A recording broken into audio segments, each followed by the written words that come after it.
जब आत्मा की शुद्धि ही जीवन का सबसे बड़ा लक्ष्य बन जाए, जब धर्म केवल सुनने का नहीं बल्कि जीवन में उतारने का अवसर बन जाए, तब प्रारंभ होता है जैन धर्म का सबसे पावन और प्रेरणादायी पर्व दशलक्षण। दशलक्षण महापर्व केवल एक धार्मिक उत्सव नहीं बल्कि आत्मा को निर्मल बनाने का 10 दिवसीय आध्यात्मिक अभियान है। संत शिरोमणि आचार्य श्री 108 विद्यासागर जी महाराज के परम प्रभावक शिष्य परम पूज्य मुनि श्री 108 प्रमाण सागर जी महाराज सत्संग के पावन सानिध्य में दशलक्षण महापर्व के अवसर पर 16 से 25 सितंबर 2026 तक आयोजित होगा श्रावक संस्कार शिविर। इस श्रावक संस्कार शिविर के दौरान धर्म केवल सुना नहीं जाएगा बल्कि जिया जाएगा। इस शिविर में श्रद्धालुओं को मिलेगा मुनिश्री के प्रेरणादायी प्रवचन, दैनिक स्वाध्याय, धर्म चर्चा, सामयिक, प्रतिक्रमण, ध्यान साधना एवं आध्यात्मिक जीवन को सशक्त बनाने का अनुपम अवसर।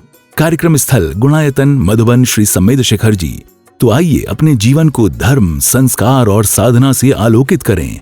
निवेदक गुणायतन एवं श्री सेवायतन परिवार।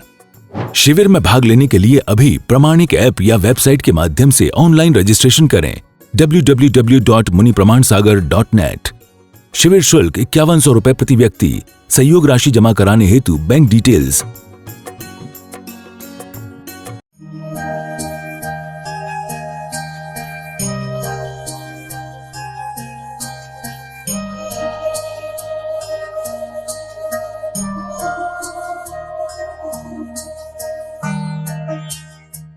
इस कार्यक्रम के पुण्यार्जक हैं गुणायतन परिवार।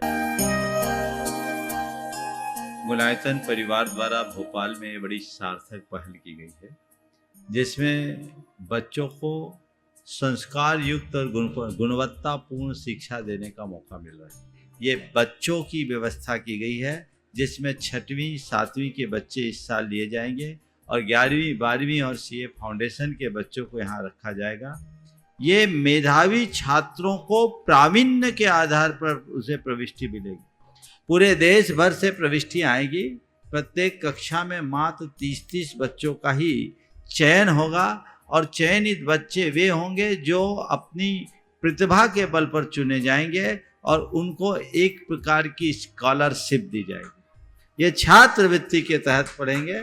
गुणायतन के समाज कल्याण की दिशा में एक बहुत अच्छी पहल है और ये सार्थक पहल है। इसकी शुरुआत भोपाल से हो रही है। ये भोपाल वालों के लिए बहुत गौरव का विषय है।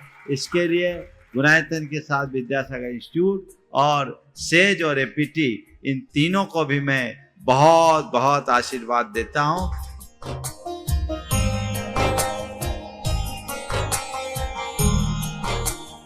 एक आदर्श और व्यवस्थित दिनचर्या का लक्ष्य प्राप्ति में बहुत बड़ा योगदान होता है।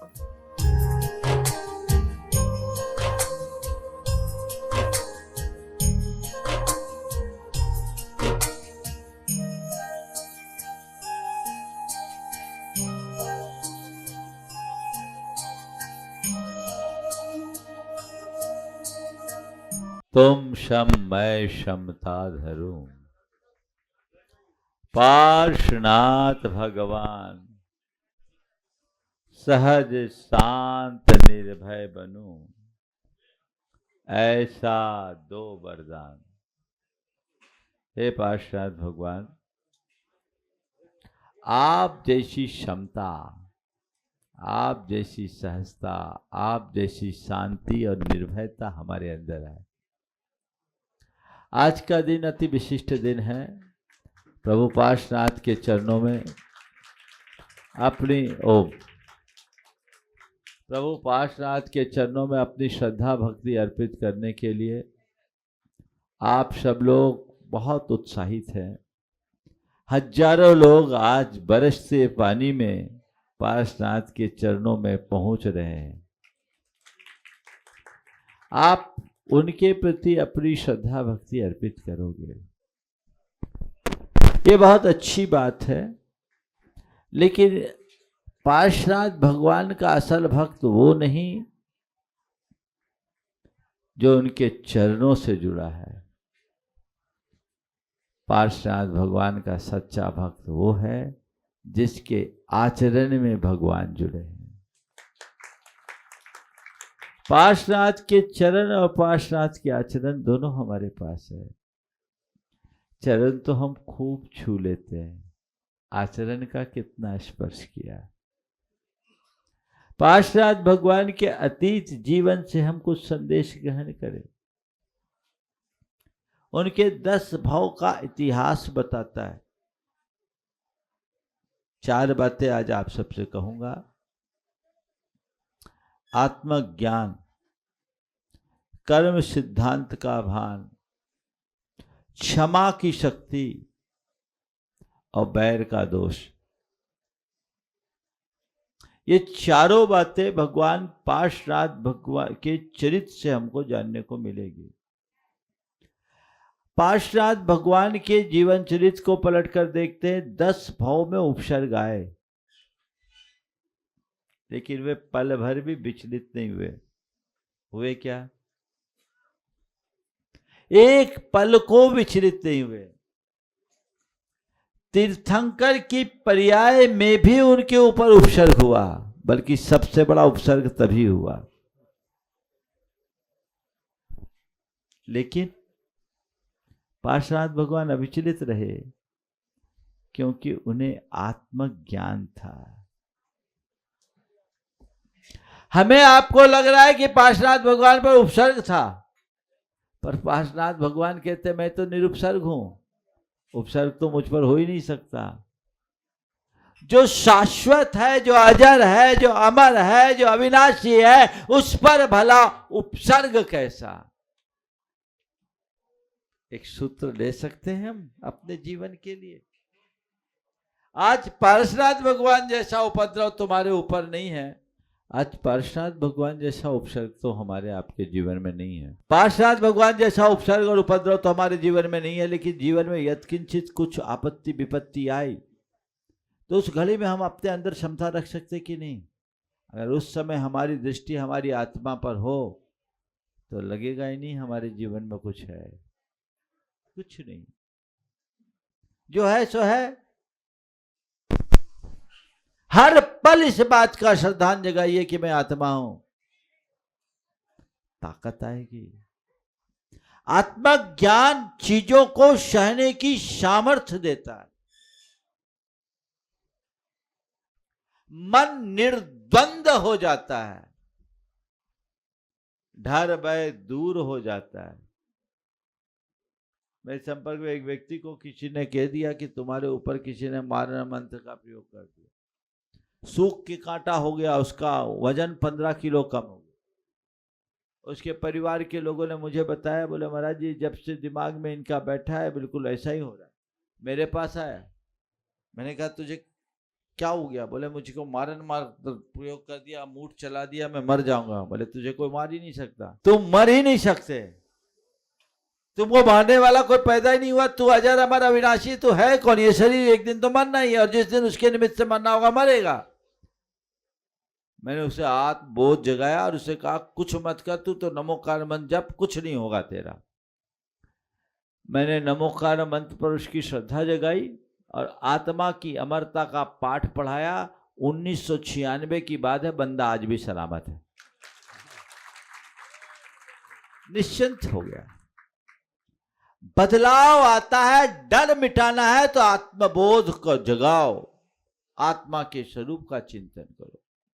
दूसरी बात, चूंकि आज समय कम है और मुझे पूरी बातें करनी है, इसलिए सूत्रों में ही बात करूंगा। दूसरी बात, कर्म सिद्धांत। भगवान पार्श्वनाथ के 10 भाव का रिकॉर्ड देखो। 10 भाव में उनके साथ कैसा कर्म का योग आया। ऐसे देखा जाए तो उन्होंने कोई गलत किया हो ऐसा नहीं दिखता, लेकिन हर भाव में उपसर्ग। इसका तात्पर्य जब कर्म का तीव्र वेग होता है तो अच्छे अच्छे पुण्यात्माओं पर भी उपसर्ग आते हैं। इसलिए कभी जीवन में इस तरह का कोई योग आए, विचलित मत होना। कई लोग कहते हैं हम इतना धर्म करते फिर हम पर इतना उपसर्ग क्यों? तो पारसनाथ जैसा तो धर्म तुमने नहीं किया होगा। उन पर आया कि नहीं आया?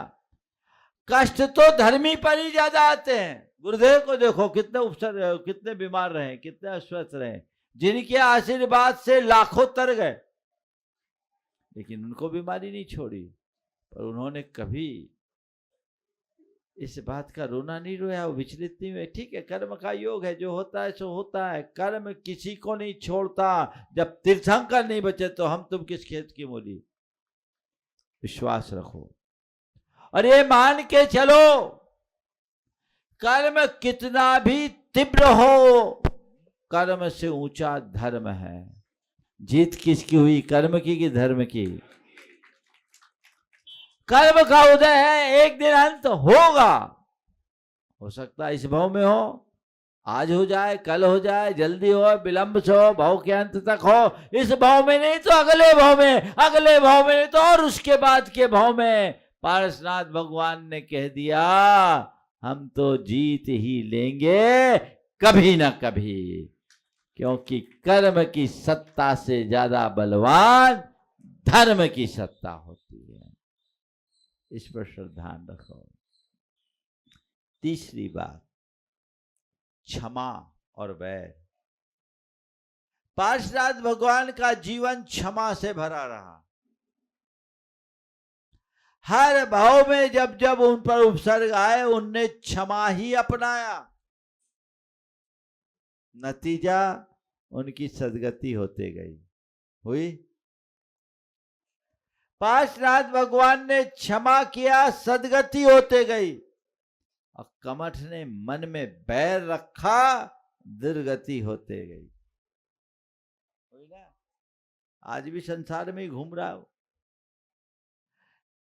पार्षनाथ भगवान ने क्षमा की, उनका उत्थान हुआ, और कमठ ने बैर रखा, उसका पतन हुआ। और बैर और प्रतिशोध की गांठ अगर मन में एक बार जम जाती है तो भव भव तक पीछा नहीं छोड़ती।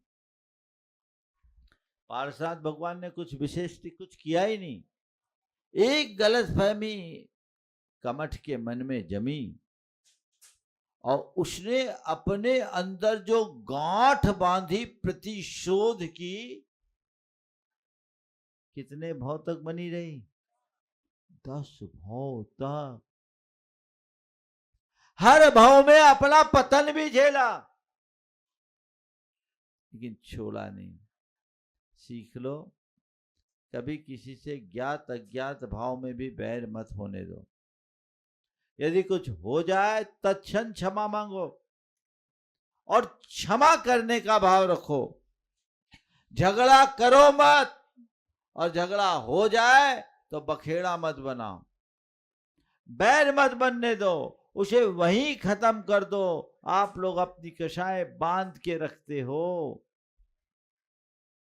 पता नहीं कितने जन्मों में भुगतना पड़ेगा। एक से इतने जन्म भोगा तो तुम्हारे तो पता नहीं कितने होंगे इसी जन्म के। रोज ही होते 2-4 से पंगा लेने की तो आदत है तुम्हारी। ये पंगा आज ले रहे हो, कल तुम्हारा जीवन पोंगा हो जाएगा। पस्त हो जाओगे, कहाँ रहोगे, कोई ठिकाना नहीं। इसलिए इस तरफ अपनी दृष्टि जुड़नी चाहिए, और अपना ध्येय बन करके चलना चाहिए, बना करके चलना चाहिए। तब हम अपने जीवन को आगे बढ़ाने में समर्थ हो पाएंगे। अन्यथा ये बैर विरोध की संतति यूं ही चलते रहेगी तो हमारे जीवन का पतन निश्चित है। पार्षनाथ भगवान की खूब पूजा करो, भक्ति करो, पर जो पार्षनाथ भगवान के जीवन से हमें दिशा मिल रही है वो ले लो, तो अब तुम्हारी पूजा तुम्हारे हृदय में उतरेगी। वो तुम्हें शांति देगी, वो तुम्हें स्थिरता देगी, उससे तुम्हारे जीवन में सुकून आएगा। चाहिए कि नहीं? यही तो चाहिए। तो अपनी दृष्टि बदलिए, वैसा लक्ष्य बनाइए, वैसा पुरुषार्थ जगाइए, ताकि जीवन बेहतर बन सके। इसलिए मैं अपनी बात को आगे न बढ़ा करके सार में इतनी बात बोल रहा हूँ। आत्मबोध से जुड़िए, कर्म सिद्धांत को समझिए, और क्षमा की ताकत को जानिए। तुम सम मैं समता धरूं, पार्श्वनाथ भगवान सहज शांत निर्भय बनो, ऐसा दो वरदान। आप सब पार्श्वनाथ भगवान के निर्वाण महामहोत्सव के सन्निकट तीर्थ राज की वंदना करने के लिए आए हैं। हम सभी पार्श्वनाथ भगवान की खूब आराधना करते हैं और आराधना करने में भी खुद पार्श्वनाथ भगवान से कहते हैं, हे भगवान तुमसे लागी लगन, ले लो अपनी शरण, पारस प्यारा, मेटो मेटो जी संकट हमारा। पार्श्वनाथ भगवान से हम ये कहते हैं। थोड़ा पार्श्वनाथ भगवान के चरित्र को पलट कर देखे।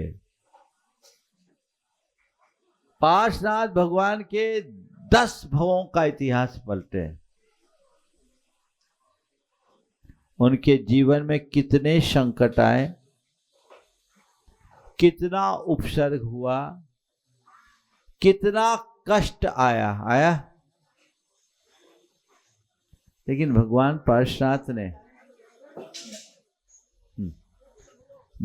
पार्श्वनाथ ने क्या किया? उनने क्या किया? कोई शारजू मिन्नत की, कहीं गुहार किया, क्या किया? क्षमता धरी। समता का चरम रूप अगर 24 तीर्थंकर भगवंतों के जीवन में देखने को मिलता है तो पार्श्वनाथ भगवान के जीवन में मिलता है। जिनके जीवन में 10 भाव तक लगातार उपसर्ग पर उपसर्ग आते रहे,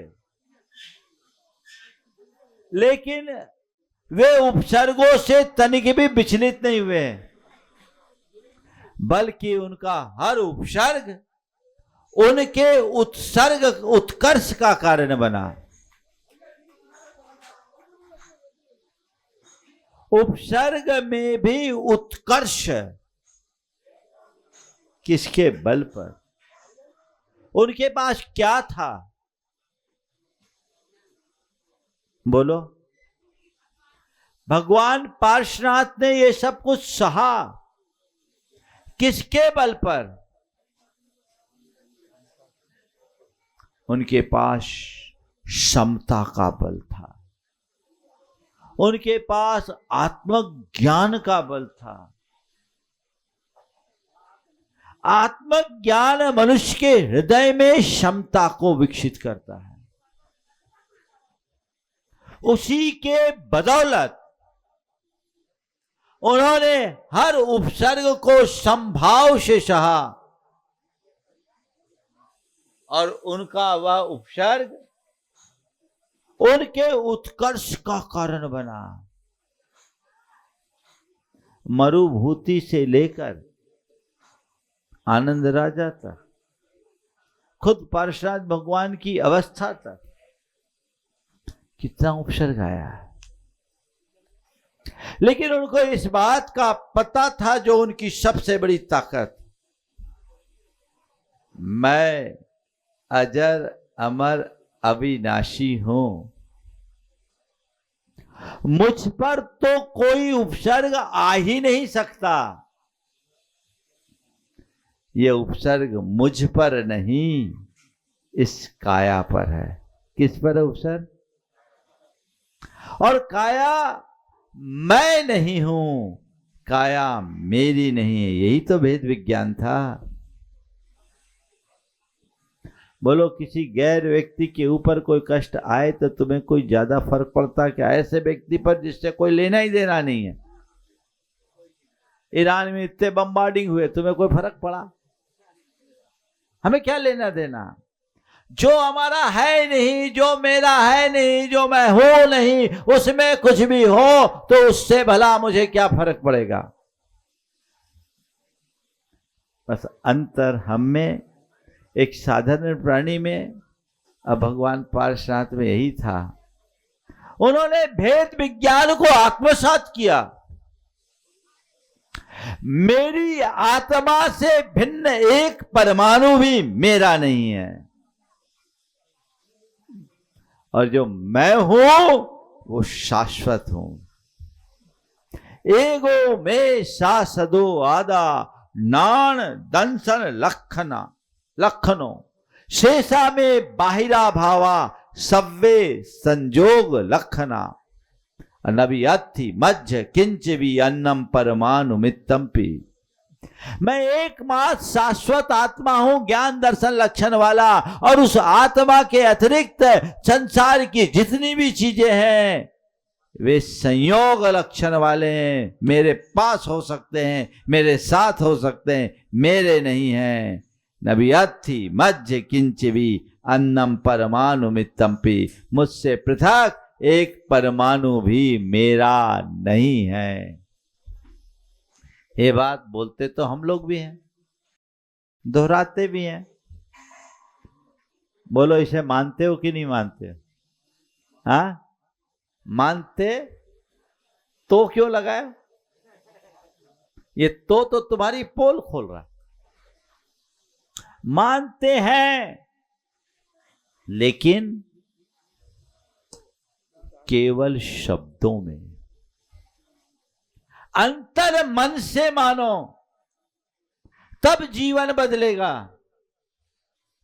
जब हम अंतर मन से मानेंगे तभी कुछ घटेगा।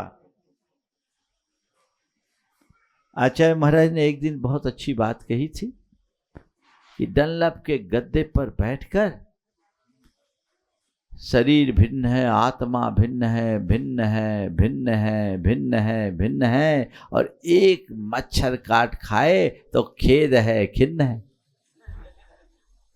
पल में खेद खिन्न, सारा भेद विज्ञान हवा।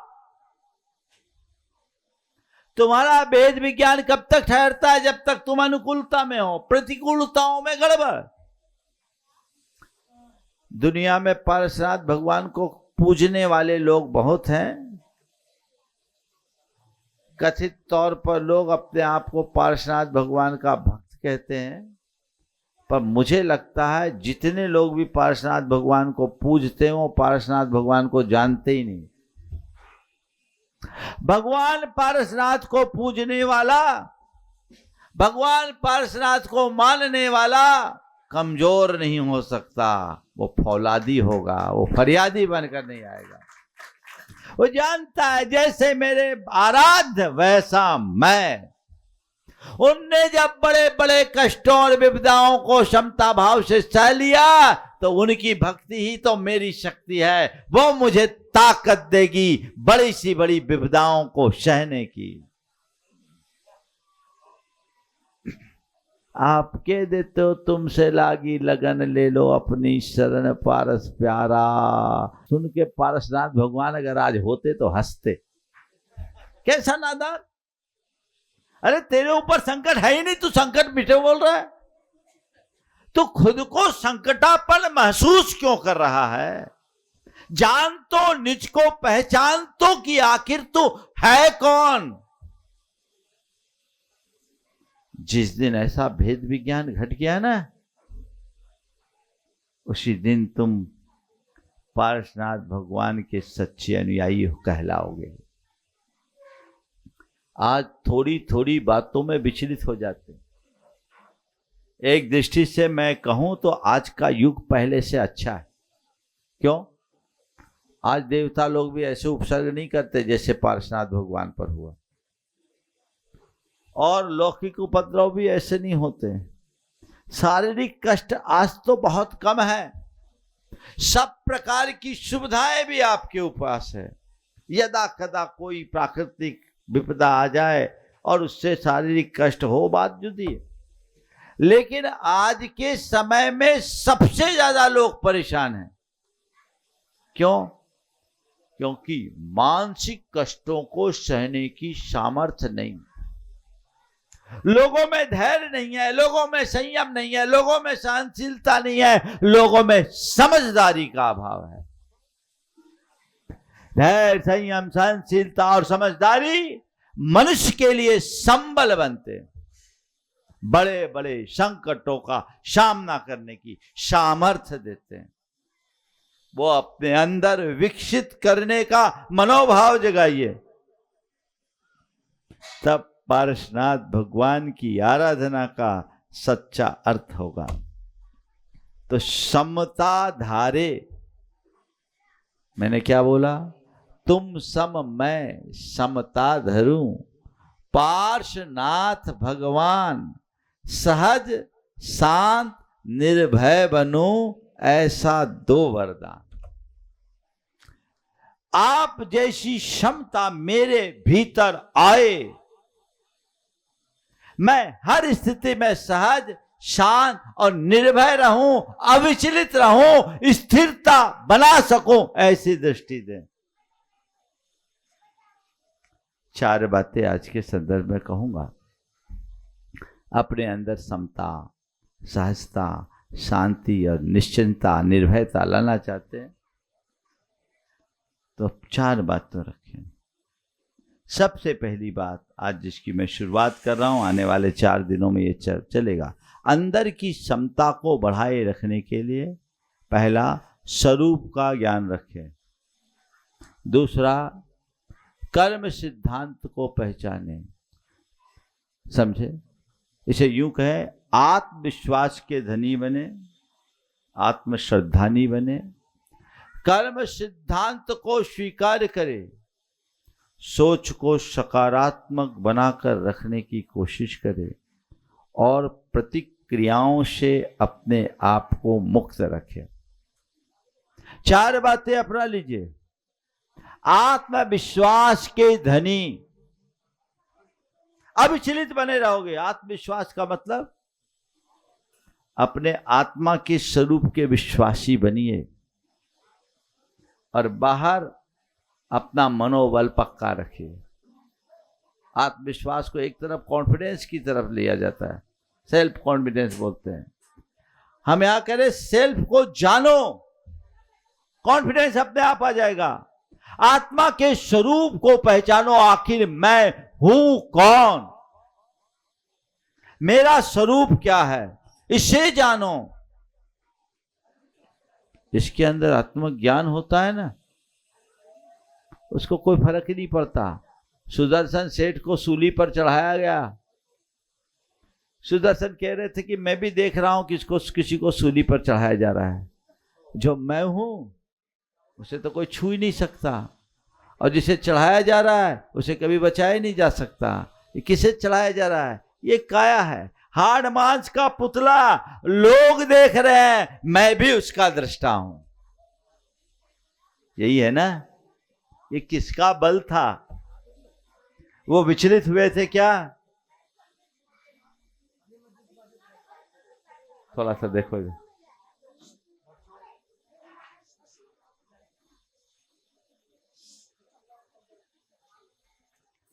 मैं आपसे बोल रहा था कि सुदर्शन सेठ पर इतना बड़ा उपसर्ग, उन्हें सूली पर चढ़ाया जा रहा है। लोगों की दृष्टि में है कि सुदर्शन सेठ को सूली पर चढ़ाया जा रहा है ना? लेकिन उनको क्या लगा? मुझे तो कोई छू भी नहीं सकता, मुझे कौन सूली पर चढ़ाएगा? ये भेद विज्ञान ताकत देता है बड़ी सी बड़ी विविधता को सहने की। अभी मेरे संपर्क में एक सज्जन है, उनके साथ एक बड़ी ट्रेजेडी हुई। उनका बेटा एक्सीडेंट में मारा गया, मर गया, दुर्घटनाग्रस्त हुआ। 22 साल का जवान बेटा दुर्घटनाग्रस्त होकर के मर गया। और उसी समय उनको व्यापार में भी बड़ा नुकसान हुआ। कभी कभी जो कहते हैं ना, जब अंधेरा छाता है तो 10 दिशाओं से छाता है। जब ये बात उनके सामने आई, घटना तो थी, मेरे पास आए, मैंने जब उनसे बात की सुन के मजा आ गया।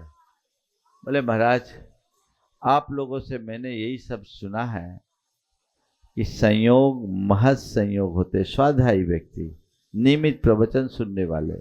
बोले आप लोगों से मैंने यही सुना है संयोग संयोग होता है। मेरा और मेरे बेटे का यही संयोग था। महाराज, संयोग को स्वीकार करने में ही शांति है, अस्वीकार करने में आकुलता। मैंने इसे स्वीकार लिया कि ये संयोग इतने ही दिन का था। अब बोलो, ऐसे व्यक्ति को कोई कभी हिला पाएगा? और आप लोग स्वीकारते हो कब? खूब हाथ पांव मार लेते हो, उसके बाद चलो भैया यही होनी थी। तो जब तुम होनी को स्वीकार रहे तो पहले ही स्वीकारो ना भाई। होनी मायूसी में स्वीकार करने में आनंद नहीं है, मन से स्वीकार करने में आनंद है। जिसको आत्मज्ञान होता है वो इन सब बातों को स्वीकार कर लेता है, और जिसके मन में आत्मविश्वास होता है वो उल्टे को भी सीधा करने में समर्थ हो जाता है।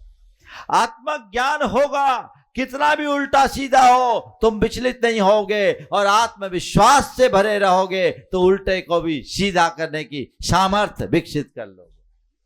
और इन दोनों के अभाव में उल्टा सीधा ही करते रहोगे। आप लोग करते क्या हो? रात दिन उल्टा सीधा में लगे रहते हो। अरे कुछ उलट पुलट गया है, कुछ प्रतिकूल घटा है, देखो ठीक है घटा है, रास्ता खोजो। लेकिन अंदर से मान के चलो ये सब बाहर की बातें हैं, भीतर इसमें कुछ नहीं होने वाला। ये दृष्टिकोण अगर अंतर मन में समाहित हो जाए तो जीवन का काया पलट हो जाए। कर्म सिद्धांत पर विश्वास रखो। कर्मोदय को स्वीकार करते हैं आप लोग? ये बताओ, आप जो कुछ भी चाहते हैं आपके हाथ में है क्या? बोलो, दुनिया में कोई ऐसा है जो चाहे वही हो? चक्रवर्तियों के साथ भी नहीं हुआ। चक्रवर्ती की भी हार हुई, उसका भी मान भंग हुआ। और देखो कर्मोदय का खेल। अनंगसरा चक्रवर्ती की बेटी थी। अनंगसरा चक्रवर्ती की बेटी और उस चक्रवर्ती की पुत्री का अपहरण हो गया। खेल कैसा खिलाता है कर्म। चक्रवर्ती की पुत्री का अपहरण, खोजते रह गए, कहीं अता पता नहीं, सारा खुफिया तंत्र फेल। कर्म कैसा खिलाता है खेल देखो। और वो अनंगसरा 3000 वर्षों तक एक निर्जन वन में फंसी रही। 3000 वर्ष देखो अनंगसरा को। और कहने को वो अबला थी, लेकिन कितनी बलवान कि उसने आत्महत्या नहीं किया। वन में अकेला सामना करते रही। कर्म का खेल है, चलो। और देखो कर्म ने कैसा खेल खिलाया। पता भी लगा चक्रवर्ती को तब जब उस अनंगसरा को अजगर निगल रहा था। तब अनंगसरा को अजगर आधा निगल चुका है, उसका चेहरा दिख रहा है। चक्रवर्ती की दृष्टि पड़ी, मारने को उतारू है। अनंगसरा कह रही है पिताजी ऐसा आप मत करना। बोले क्यों? कोई लाभ नहीं होगा। क्यों? क्योंकि मेरे शरीर में विष फैल चुका है और मैंने अब देश व्रत ले लिया है। चाहे जो हो जाए, अब मैं इस वन से जाऊंगी नहीं। आप मार के हिंसा के भी भागीदार बनोगे और मुझे बचा भी नहीं पाओगे, ले जा भी नहीं पाओगे। आप क्या करो? आप इसे अभय दान दे दो। मरते मरते भी प्राण बचाने का भाव और ऐसी क्षमता किसके हृदय में आएगी? जो कर्म सिद्धांत का दृढ़ श्रद्धानी बनता है उसके हृदय में आएगी। स्थिरता रखी, कैसा खेल खिलाया कर्म ने। तो जब चक्रवर्तियों के यहां ऐसे संयोग बन जाते हैं तो तुम किस खेत की मूली हो, बोलो। इतने पुण्यवंतों के जीवन में भी विपदा आ सकती है, घबराओ मत। आजकल के युवा लोगों के मन में प्राय एक सवाल रहता है कि इतना धर्म करते फिर भी हम पर संकट क्यों आता। मैं उनको कहता हूं पारसनाथ भगवान के जीवन में झांक के देखो, 10 भावों में कोई भी अधर्म नहीं किया, रिकॉर्ड है तुम्हारा। तो दिन भर में 1 घंटा धर्म भी कर लो धन से तो ठीक है, 24 घंटे में 23 घंटे तो अधर्म में ही रहते हो, तो फल तो अधर्म का मिलना पक्का है। धर्म का जितना मिलेगा ठीक है, लेकिन फिर भी ये धर्म तुम्हारे लिए इतना बलवान है कि काफी कुछ संतुलन कर रखा है। लेकिन पारसनाथ भगवान के जीवन चरित्र को पलट कर देखो, 10 भावों में कितने संकट आए पर 10 भावों में कोई अधर्म हुआ।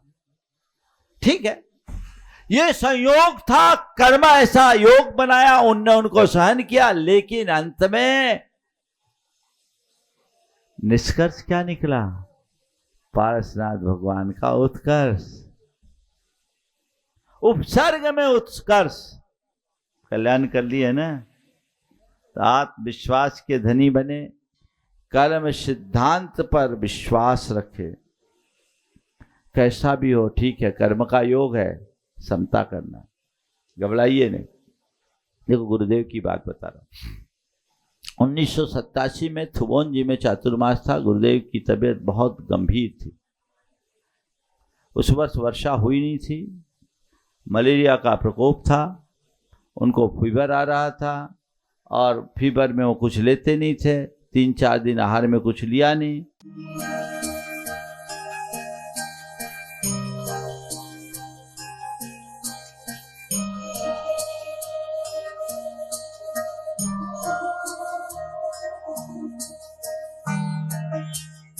जब आत्मा की शुद्धि ही जीवन का सबसे बड़ा लक्ष्य बन जाए, जब धर्म केवल सुनने का नहीं बल्कि जीवन में उतारने का अवसर बन जाए, तब प्रारंभ होता है जैन धर्म का सबसे पावन और प्रेरणादायी पर्व दशलक्षण महापर्व। केवल एक धार्मिक उत्सव नहीं बल्कि आत्मा को निर्मल बनाने का 10 दिवसीय आध्यात्मिक अभियान है। संत शिरोमणि आचार्य श्री 108 विद्यासागर जी महाराज के परम प्रभावक शिष्य परम पूज्य मुनि श्री 108 प्रमाण सागर जी महाराज सत्संग के पावन सानिध्य में दशलक्षण महापर्व के अवसर पर 16 से 25 सितंबर 2026 तक आयोजित होगा श्रावक संस्कार शिविर। इस श्रावक संस्कार शिविर के दौरान धर्म केवल सुना नहीं जाएगा बल्कि जिया जाएगा। इस शिविर में श्रद्धालुओं को मिलेगा मुनिश्री के प्रेरणादायी प्रवचन, दैनिक स्वाध्याय, धर्म चर्चा, सामयिक, प्रतिक्रमण, ध्यान साधना एवं आध्यात्मिक जीवन को सशक्त बनाने का अनुपम अवसर। कार्यक्रम स्थल गुणायतन मधुबन श्री सम्मेद शिखर जी। तो आइए अपने जीवन को धर्म, संस्कार और साधना से आलोकित करें। निवेदक गुणायतन एवं श्री सेवायतन परिवार। शिविर में भाग लेने के लिए अभी प्रमाणिक ऐप या वेबसाइट के माध्यम से ऑनलाइन रजिस्ट्रेशन करें www.munipramansagar.net। शिविर शुल्क 5100 रुपए प्रति व्यक्ति। सहयोग राशि जमा कराने हेतु बैंक डिटेल्स